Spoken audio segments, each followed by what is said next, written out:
रुद्र के जाने के बाद आन्या खुद की हालत देखती है। बाहर ठंड थी और आन्या के कपड़े उस ठंड के लिए काफी नहीं थे।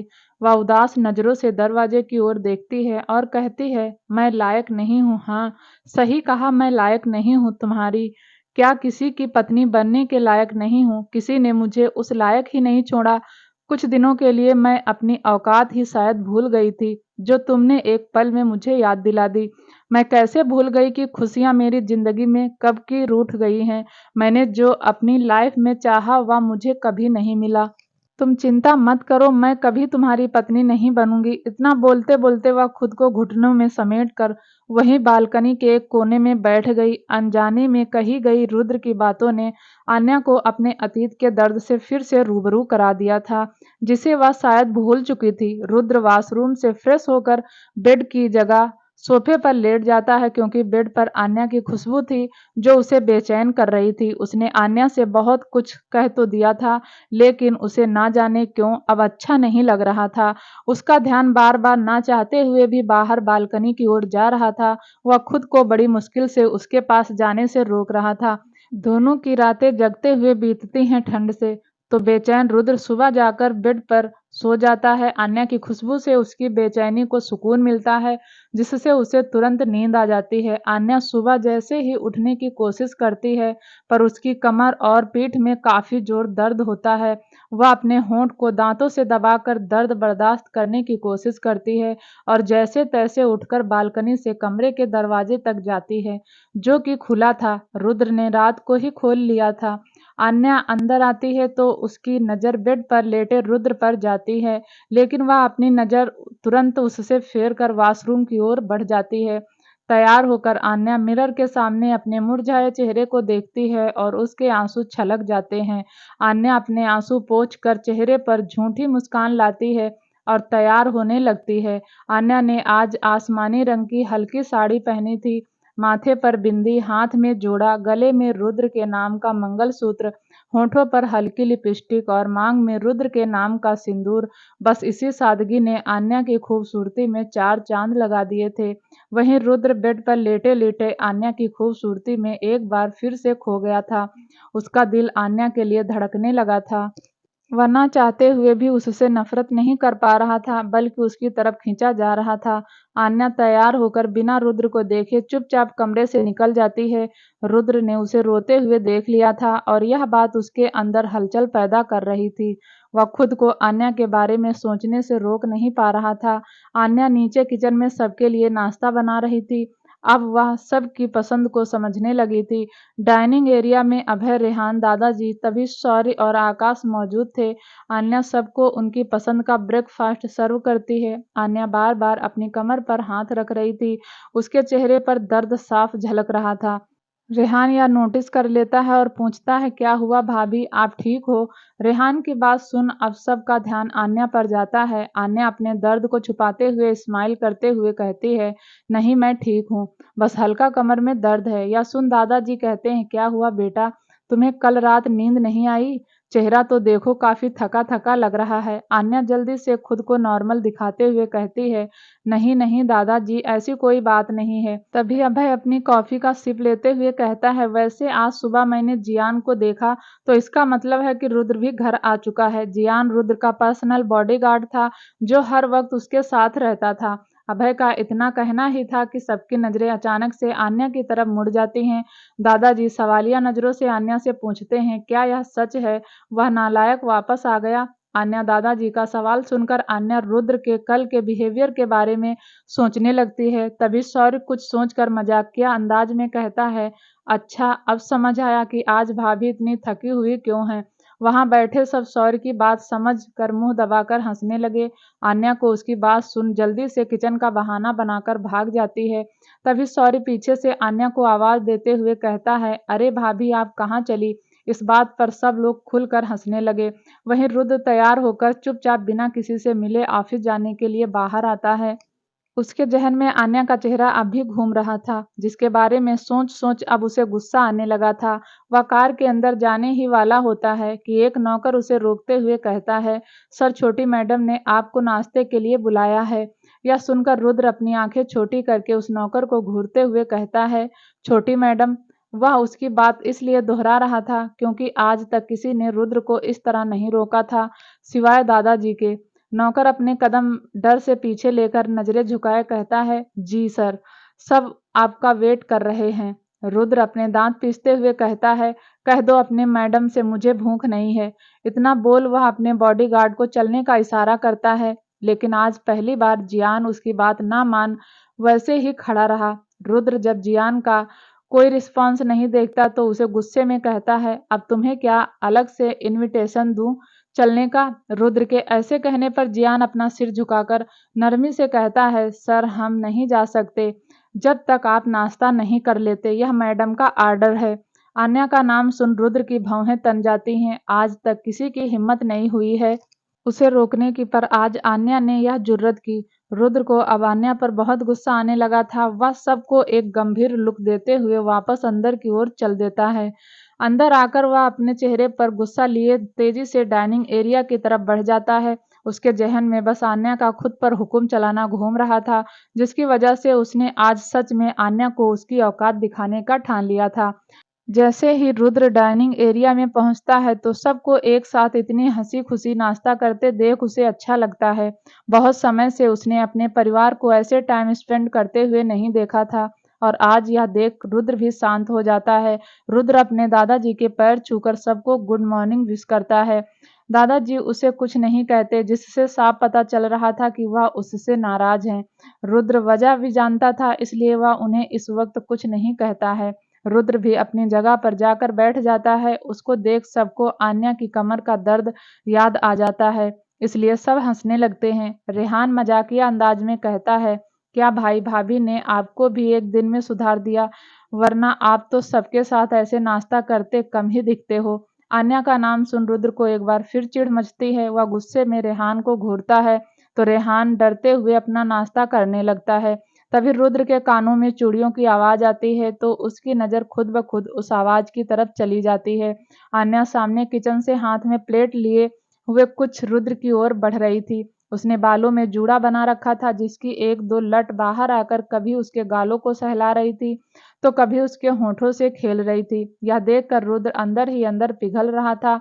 वह कितनी भी कोशिश करे लेकिन उसकी नजर बार बार वही अटक रही थी।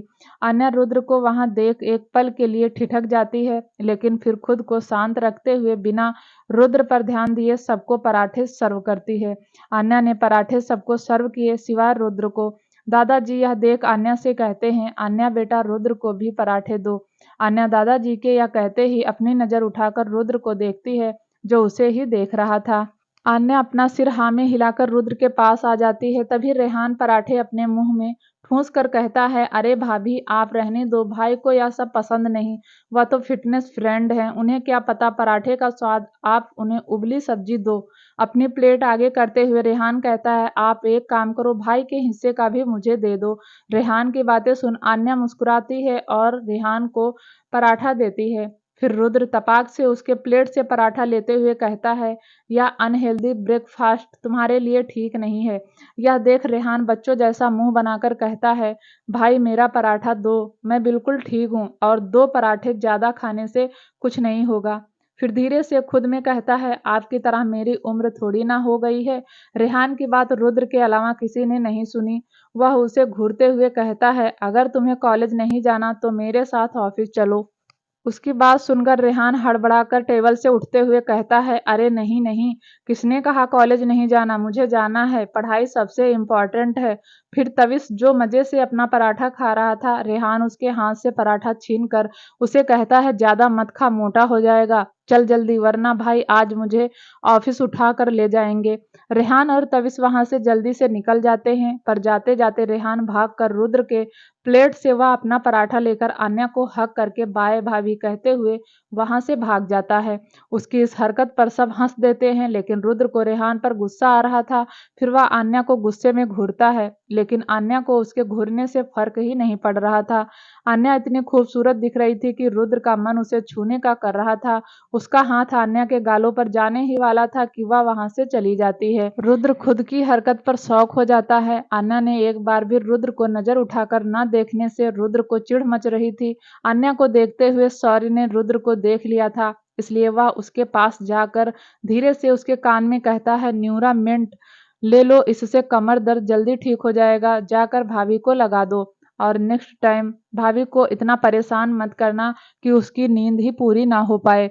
इतना बोलकर शौर्य रुद्र को एक शरारती मुस्कान देता है, फिर अभय को हाई फाइव देते हुए वहां से चला जाता है। रुद्र को अभय की बात का मतलब समझ आ जाता है और वहां से गुस्से में अपने कमरे की तरफ चला जाता है। आन्या कमरे में कबर्ड में से कुछ निकाल रही थी कि तभी रुद्र गुस्से में पीछे से आकर आन्या की कमर को कसकर पकड़ लेता है, फिर उसे कबर्ड के दूसरे साइड सटा देता है। रुद्र के ऐसा करने पर आन्या डर जाती है, लेकिन अपने सामने रुद्र को देख उसे कुछ राहत मिलती है।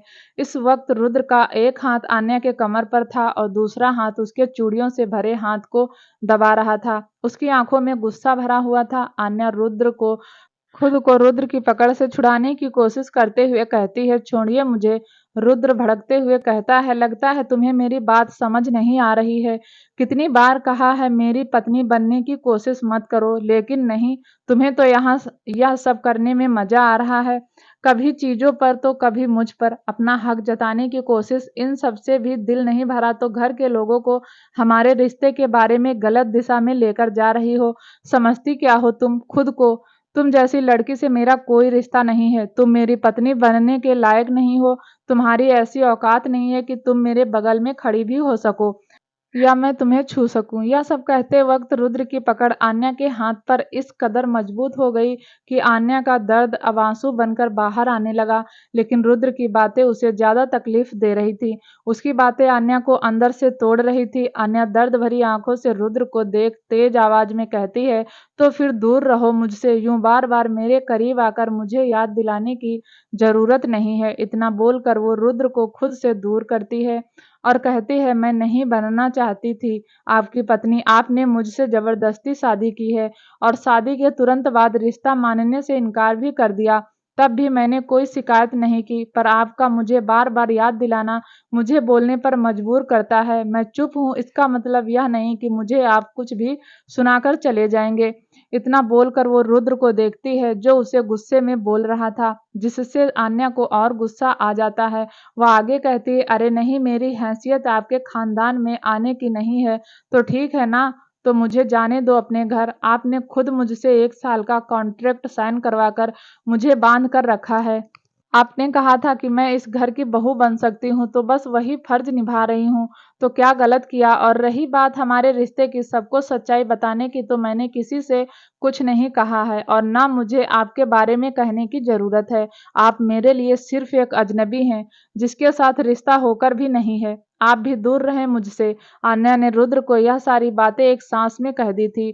आखिर इतने दिनों से वह यह सब अपने मन में दबाए बैठी थी। वह चाहती थी कि वह जितना हो सके रुद्र को इग्नोर करे, लेकिन रुद्र बार बार उसके जख्मों को कुरेदने से पीछे नहीं हट रहा था।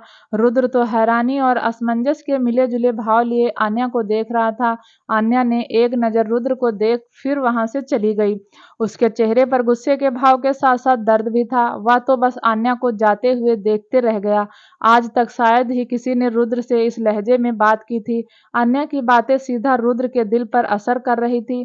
उसके जहन में बार बार आन्या की आखिरी बार में कही गई बात गूंज रही थी कि आप मेरे लिए सिर्फ एक अजनबी हैं, जिसके साथ रिश्ता होकर भी नहीं है। यह सब सोच सोच कर रुद्र को अब गुस्सा आने लगा था।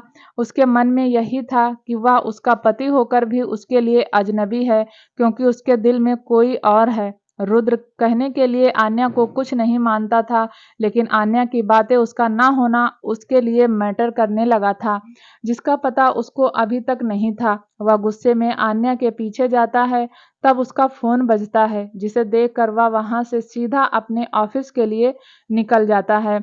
एक बड़ी सी बिल्डिंग के सामने एक कार रुकती है। ड्राइवर जल्दी से पीछे का दरवाजा खोलता है। उसमें से दिग्विजय जी और आन्या बाहर निकलते हैं। आन्या ने हल्के रंग की गुलाबी साड़ी पहनी है और उसके साथ गले में मंगलसूत्र और कानों में छोटी से हीरे की इयररिंग, माथे पर छोटी बिंदी के साथ मांग में लाल सिंदूर, जो कि उसके चेहरे का लुक बढ़ाने के लिए काफी है। दिग्विजय जी आन्या को आज एक खास शख्स से मिलवाने लाए थे। आन्या का मन नहीं था आने का, लेकिन वह दादाजी को मना नहीं कर पाई। आन्या कार से निकलकर एक नज़र उस बिल्डिंग को देखती है। बिल्डिंग के सामने एक बड़े से बोर्ड पर नाम लिखा था, विंटेज वैल्यूएबल्स क्लब। आन्या नाम पढ़कर कुछ खास रिएक्शन न देते हुए दादाजी को देखती है, जो उसे अपने साथ चलने को कहते हैं। आन्या हाँ में सिर हिलाकर उनके साथ अंदर जाती है। स्टाफ दिग्विजय जी को देख झुककर ग्रीट करते हुए कहते हैं। आन्या को सबका ऐसे बार बार सिर झुकाकर ग्रीट करना थोड़ा अजीब लग रहा था। दिग्विजय जी अपने कदम जल्दी से बढ़ाते हुए लिफ्ट लेकर टॉप फ्लोर पर जाते हैं। विंटेज वैल्यूएबल्स 4 मंजिल बिल्डिंग थी, जो काफी खूबसूरत और बड़ी थी। उसका इंटीरियर ऐसा था कि कोई भी उसकी खूबसूरती में खोने पर मजबूर हो जाए। फोर्थ फ्लोर पर आते ही दिग्विजय जी एक बड़े से एरिया में आन्या को ले जाते हैं और वहां बैठे लोगों से कहते हैं, अब किसकी बुराई हो रही है। दिग्विजय जी की आवाज सुनकर अब सब पीछे पलटकर उन्हें देखते हैं और इसी के साथ सबके चेहरे की मुस्कान दोगुनी हो जाती है। वहां बैठे आदमी और कुछ औरतें थी, जो कपड़ों और पहनावे से कुछ बड़े घर के तो कुछ मध्यम परिवार के लग रहे थे। उनमें से एक आदमी दिग्विजय जी की बात सुनकर मजाकिया अंदाज में कहता है, अब तू तो आ गया है तो तेरी तो कर नहीं सकते। इतना बोल सब एक साथ हंसने लगते हैं। तभी सबकी नजर दिग्विजय जी के बगल में खड़ी आन्या पर जाती है, तो सब उनके पास आते हुए कहते हैं, क्यों भाई दीनू, यह कौन है तेरे साथ? तू तो कभी किसी को यहाँ नहीं लाया। तो दीनू नाम सुनकर आन्या दिग्विजय जी का चेहरा देखने लगती है, क्योंकि जब भी रेहान उन्हें ऐसे बोलता था तो वह काफी गुस्सा होते थे, लेकिन आज उनके चेहरे पर कोई गुस्से के भाव नहीं थे। दिग्विजय जी सबकी बात सुनकर आन्या को देखकर मुस्कुराते हुए कहते हैं, मैंने कहा था ना, अगली बार अपने घर की रौनक को लेकर आऊंगा। तो यह है मेरी पोता बहू आन्या राय चौहान। दिग्विजय जी की बात सुनकर सब हैरानी से आन्या को देखकर कहते हैं, क्या तेरे पोते ने शादी कर ली? यह बात अब तक न्यूज में क्यों नहीं आई? और तो और तूने पार्टी भी नहीं दी। कब कैसे हुआ? किसी को अब तक इसकी खबर क्यों नहीं हुई? क्या तेरा पोता इसे भगा कर लाया है जो चुपचाप शादी करनी पड़ी? क्या तू परदादा बनने वाला है जो ऐसे बिना बताए शादी हुई? वहां खड़े सभी लोग एक के बाद एक सवाल पूछे जा रहे थे। सबके ऐसे सवाल सुन आन्या को काफी ज्यादा अनकंफर्टेबल फील हो रहा था। उसे बार बार रुद्र की बात याद आने लगी। आन्या का उदास चेहरा और भी उदास हो गया और वह धीरे से पीछे हट रही थी कि तभी भीड़ को चीरते हुए एक कर्कश लेकिन प्यारी आवाज आई, चुप हो जाओ।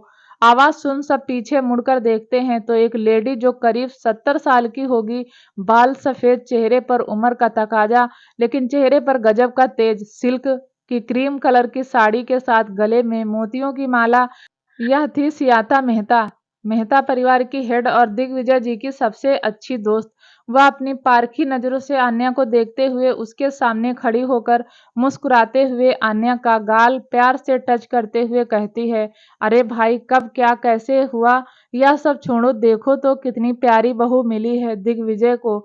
आपका नाम क्या है बेटा? आन्या उनके ऐसा कहने पर हल्का मुस्कुराकर उनके पैर छूते हुए कहती है, आन्या। सियाता जी को आन्या का नेचर पहली नजर में पसंद आ जाता है। वह प्यार से कहती है, बहुत प्यारा नाम है। आप इन सब की बातों का बुरा मत मानना, इनकी तो आदत है फालतू बातें करने की।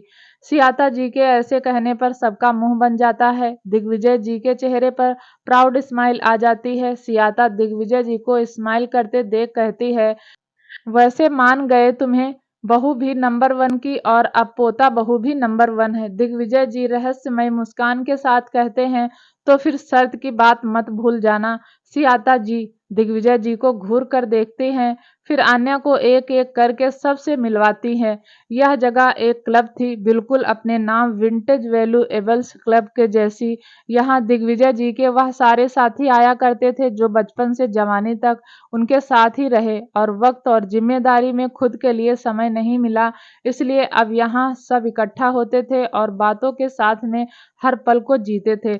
जो अपने जमाने में नहीं जी पाए, विंटेज वैल्यूएबल्स क्लब एक अलग दुनिया ही बन गई थी।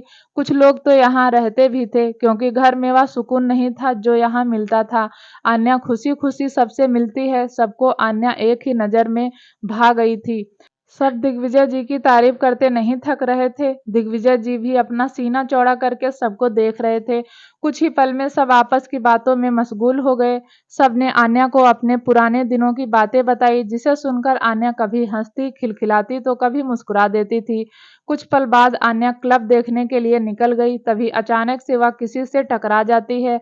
आन्या ने अपनी नज़र उठाकर जब सामने देखा तो सामने एक 26 से 27 साल की उम्र का लड़का आन्या को देखकर हल्का मुस्कुरा रहा था। वह लड़का देखने में स्मार्ट और हैंडसम था, और उसकी आंखों में ऐसी कशिश थी जिसमें कोई भी लड़की खोज सकती थी। आन्या एक नज़र से देखती है, फिर अपनी नज़रें फेर कर सॉरी कहकर आगे चल देती है। वह लड़का आन्या को बस चुपचाप जाते हुए देखता रहता है। आन्या घूमते घूमते ही हॉल में आती है, जहाँ ढेर सारे छोटे पौधे लगे थे।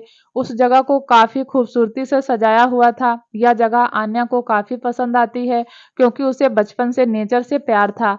तभी उस क्लब का मैनेजर वहां आता है और आन्या को ऐसे घूमते देख काफी अदब से पूछता है, excuse me ma'am, can I have your name? Anya उसे देखकर नॉर्मल ही जवाब देती है। आन्या से मैनेजर जब फिर से कहता है, okay ma'am, what about you surname? Manager Anya को नहीं जानता था और उसे यह भी नहीं पता था कि आन्या दिग्विजय जी के साथ आई है। वही आन्या मैनेजर का सवाल सुनकर सोच में पड़ गई। उसे समझ नहीं आ रहा था कि वह क्या जवाब दे। रुद्र तो उसे अपनी वाइफ मानता नहीं था, तो वह उसका सरनेम कैसे यूज कर सकती थी। तभी उसके पीछे वही लड़का आकर खड़ा हो गया। वह मैनेजर को कुछ इशारा करते हुए उसे जाने को कहता है। मैनेजर उस लड़के को अच्छे से जानता था, इसलिए वह आन्या को देखकर नॉर्मल होकर कहता है, sorry to disturb your ma'am.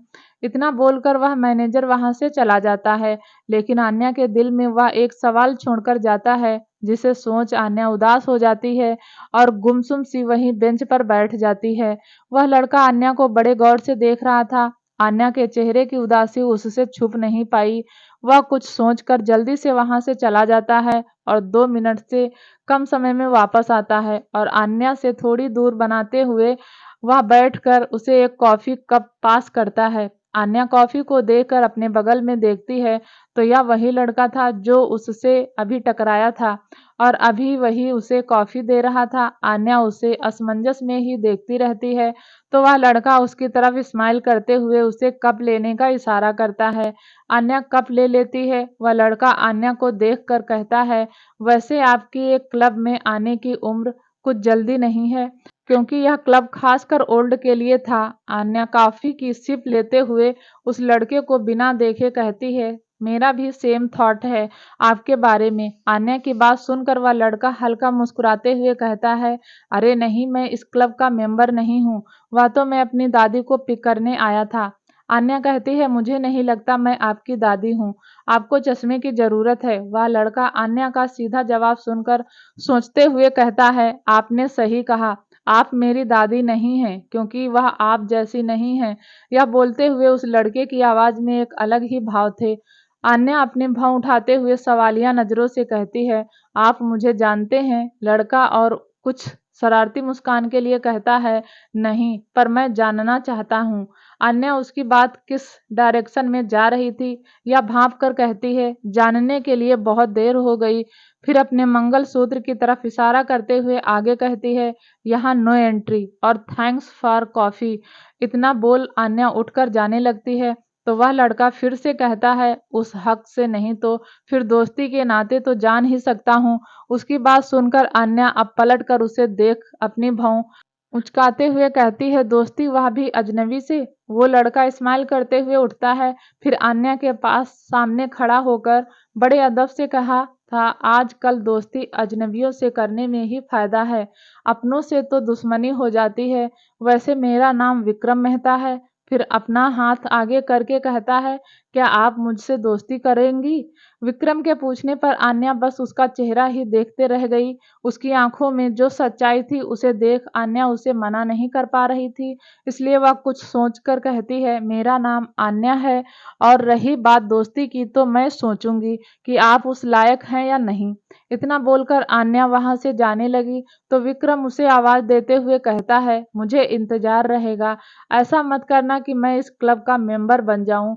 Anya जाते जाते विक्रम की बात सुनकर मुस्कुरा देती है, पर उसे कोई जवाब दिए बिना चुपचाप वहां से चली जाती है। दिग्विजय जी आन्या को शाम तक वापस घर लेकर आ गए थे। वहीं विक्रम कार ड्राइव करते हुए भी आन्या के बारे में सोचकर मंद मंद मुस्कुरा रहा था। वहीं उसके बगल में बैठी उसकी दादी उसे काफी देर से नोटिस कर रही थी। वह अपने पोते की मुस्कान देखकर कहती हैं, क्या बात है, आज किसके ख्याल में आपके चेहरे पर ऐसी मुस्कान बिखेर दी जो आपसे छुपाए नहीं छुप रही है। विक्रम अपनी दादी की बात सुनकर सकपका गया। वह खुद को नॉर्मल दिखाते हुए कहता है, किसी की भी तो नहीं दादी माँ, आप तो बेकार में ही इतना सोच रही हैं। सियाता जी विक्रम के चेहरे के भाव देखकर मुस्कुराती हैं, फिर अपना सिर सीट से सटाते हुए अपनी आंखें बंद करके कहती हैं, दादी माँ हूँ आपकी, आपके हर सांस की खबर रहती है मुझे, मुझसे ज्यादा दिन तक छुपा नहीं पाओगे। इतना बोलकर वह मुस्कुरा देती हैं। वही विक्रम अपनी दादी की बात सुनकर कहता है, हाँ जानता हूँ, जेम्स बॉन्ड की नानी हैं आप, आपको सब पता रहता है, लेकिन अभी मुझे खुद को कुछ नहीं पता तो आपको क्या बताऊं। इतना सोचते सोचते वह एक बार फिर आन्या के बारे में सोचकर मुस्कुरा देता है। वही आन्या घर आकर सबके लिए डिनर तैयार करती है। सबको अब आन्या की आदत हो गई थी, इसलिए सब आन्या के हाथ का बना खाना खाने पहुंच जाते हैं। आन्या ने ही नियम बनाया था कि डिनर और ब्रेकफास्ट सब साथ में करेंगे, इसी बहाने पूरा परिवार साथ होगा। पर रुद्र अब तक ऑफिस से नहीं आया था। तब रुद्र के बिना ही डिनर करके अपने अपने कमरे में चले जाते हैं। अन्या अभी सब काम खत्म करके दादाजी को उनकी दवा देकर अपने कमरे में चली जाती है। रात के 10 बजे रुद्र घर आता है, लेकिन अंदर जाने की बजाय वह बाहर गार्डन की ओर चला जाता है और वहां बने एक छोटे से पिलर के पास खड़ा होकर अपने पॉकेट से सिगरेट निकाल उसे सुलगाते हुए उसके लंबे लंबे कस लेने लगता है। रुद्र के दिमाग में अभी सुबह वाली अन्या की कही बात चल रही थी जो उसे काफी बेचैन कर रही थी। उसे समझ नहीं आ रहा था कि आखिर उसे क्या होता जा रहा है। वह अपने दिल और दिमाग की जंग में घिरा हुआ था। तभी अभय की नजर अपने कमरे की बालकनी से रुद्र पर जाती है। वह रुद्र को देखकर उसके पास नीचे आ जाता है। रुद्र अपनी सोच में ही गुम था कि तभी अभय उसके हाथों से सिगरेट लेते हुए कहता है, क्या हुआ भाई, भाभी से लड़ाई हो गई है क्या, जो तू यहाँ खड़ा सिगरेट में खुद को जला रहा है? आन्या का नाम सुनकर रुद्र गुस्से में उसे घूरते हुए कहता है, वह मेरी कोई नहीं लगती, ना ही मुझे उससे कुछ फर्क पड़ता है। अभय सिगरेट को बुझाते हुए कहता है, हमें तो पता है वह क्या लगती है, और तुमको भी अब भाभी के होने से फर्क पड़ने लगा है। जितनी जल्दी यह बात अपने दिल को समझाएगा उतना ही बेहतर होगा। रुद्र उसे गुस्से में देखते हुए कहता है, यह बकवास बातें तुम अपने पास रखो। अभय रुद्र के गुस्से को इग्नोर करके सीरियस लहजे में कहता है, मेरी बात तुम्हें अभी बकवास लग रही है, लेकिन जल्द ही तुम्हें मेरी बातें सही लगने वाली हैं। फिर वह चांद को देखकर गहरी सांस लेकर कहता है, आन्या एक अच्छी लड़की है और साफ दिल की है, हर किसी को प्यार और अपनापन देना जानती है। बस एक बार तो उसे एक मौका देकर देख, मेरा वादा है कि तू फिर उससे दूर नहीं रह पाएगा। सब एक जैसे नहीं होते रुद्र, किसी का आना और जाना हमारे लाइफ में एक रीजन के लिए होता है। मेरी बात पर गौर जरूर करना। इतना बोल अभय वहां से चला गया। काफी देर तक रुद्र उसकी कही बातों को सोचता रहता है। फिर वह अपनी सोच को विराम देकर कमरे की ओर बढ़ गया। कमरे में जाने से पहले रुद्र गहरी सांस लेता है, फिर कमरे का दरवाजा खोलकर अंदर जाता है। लेकिन अंदर का नजारा देख उसकी भौं चढ़ जाती है। वह पूरे कमरे में अपनी नजर को मारता है, लेकिन उसे आन्या कमरे में कहीं नहीं दिखाई देती है। आज कमरा भी काफी साफ सुथरा था, जिसे देखकर रुद्र को बेचैनी होने लगती है।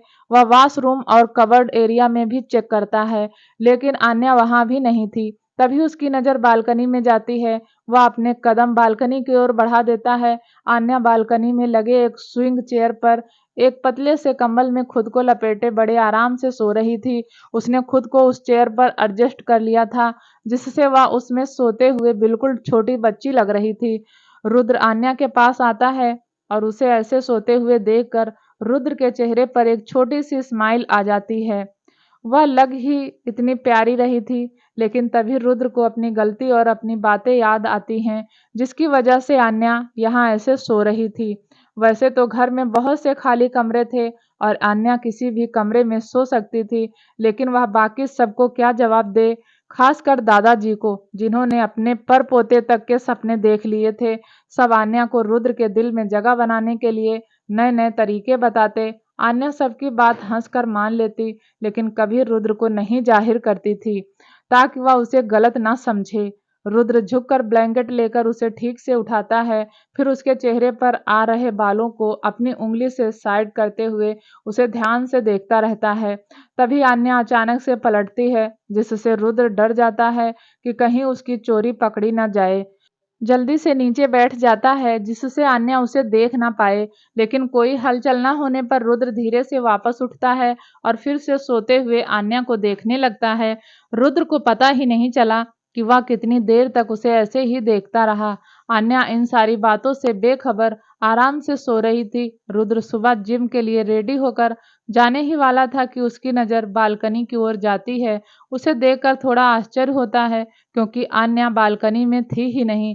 रुद्र जिम से वापस आकर ऑफिस के लिए रेडी हो चुका था, लेकिन अब तक उसने आन्या की कोई आहट नहीं सुनी थी, ना ही उसे देखा था।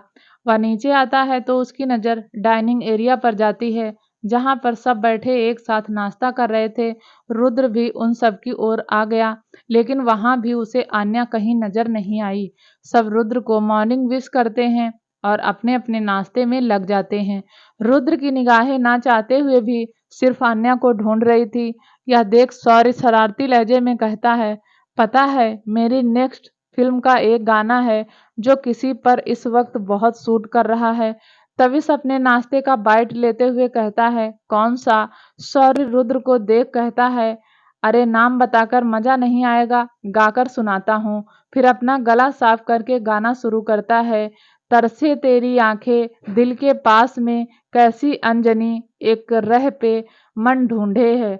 उसको गाने की लाइन रुद्र के दिल पर फिट तो हो रही थी, लेकिन शौर्य की सिंगिंग इतनी अच्छी नहीं थी। इसलिए रेहान तुरंत कहता है, आप रहने दो भाई, आपके बस का गाना वाना नहीं है, आप एक्टिंग ही करो। यह सुनकर सब हंसने लगते हैं और शौर्य का मुंह बन जाता है, लेकिन रुद्र की निगाह तो अब भी बेचैनी से किसी को तलाश रही थी। तभी उसकी नज़र किचन से आती आन्या पर जाती है। यह देखकर उसकी आंखों में चमक आ जाती है, पर कुछ पल में ही वह चमक कहीं खो सी जाती है, क्योंकि आन्या ने उसे एक बार भी आंख उठाकर देखा तक नहीं था। ऐसा लग रहा था कि वह उसकी प्रेजेंट को इग्नोर करना चाहती है। रुद्र नाश्ता करके चुपचाप ऑफिस के लिए निकल जाता है, लेकिन अब भी उसके जहन में सिर्फ आन्या ही थी। वह समझ नहीं पा रहा था कि आन्या के इग्नोर करने से उसे इतना फर्क क्यों पड़ रहा है। रात को भी आन्या रुद्र के कमरे में आने से पहले बालकनी में सो जाती है। रुद्र को उसकी यह बात अब खलने लगी थी। ऐसे ही कुछ दिन बीत गए। इन बीते दिनों में आन्या ने रुद्र को ऐसे इग्नोर किया कि वह शायद उसके साथ हो ही नहीं। रुद्र को अब यह सारी बात खल रही थी। यही सब बातें उसके अंदर हलचल भी देती थी, जिसकी वजह से अब उसमें चिड़चिड़ापन बढ़ने लगा था। आन्या उसके दिमाग में हर वक्त छाई रहती थी। शाम के 7 बज रहे थे। रेहान, तविश, दादाजी तीनों हॉल में बैठे थे। रेहान और तविश अभी अभी घर आए थे। सब लोग हंसी खुशी बातें कर ही रहे थे कि रेहान की नज़र दरवाजे पर पड़ती है। वह सामने देखकर काफी परेशान हो जाता है।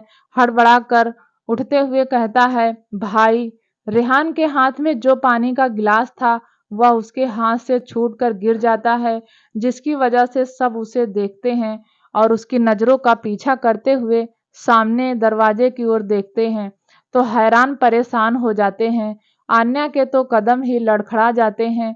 वह सोफे के सहारे खुद को संभालती है। सामने जियान के साथ एक और बॉडीगार्ड रुद्र को सहारा देते हुए घर के अंदर लेकर आ रहा था। ऐसा क्या हुआ था रुद्र को जो सब उसे सामने देखकर हैरान हो जाते हैं। दोस्तों, आगे की कहानी सुनने के लिए प्लीज़ चैनल को लाइक करें, शेयर और सब्सक्राइब ज़रूर करें ताकि जब भी हम वीडियो डालें आपको नोटिफिकेशन तुरंत मिले। तब तक के लिए नमस्कार, धन्यवाद।